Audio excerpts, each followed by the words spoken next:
Not everyone thinks discussion really matters in the classroom. I do, however. I think it's really important. So let me see if I can convince you.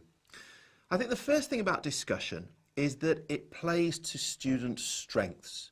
Nearly all students are better speakers than writers, because speech is, of course, a natural function of the human body, whereas writing is a technology that we have to learn. It's a cultural product that is passed down.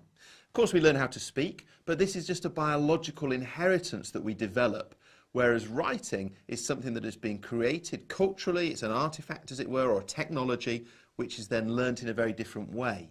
So when we use discussion in the classroom, we're playing to this strength. We're saying to students, use something that you're really good at already to help get to grips with the learning, to think about the ideas.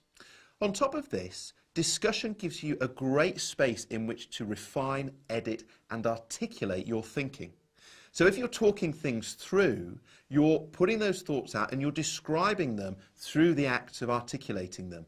Then when you hear them, you have an opportunity to reflect on them and to change them, to edit them, and so forth. At the same time, you hear other people's thoughts. Now that in itself gives you something different, something you can use to think again about what you're thinking, what you're saying, what you believe is important. Now, on top of this, I think when you're discussing, when you're using speaking and listening in the classroom, you're giving students lots of space in which to make mistakes, in which to engage in trial and error. And this is good because it allows students to get things wrong or to get stuck or to try things out and then to find alternatives, to find ways around what they're trying to do or the obstacles that they're facing. Those mistakes disappear. They disappear very quickly. They're ephemeral because it's just the spoken word.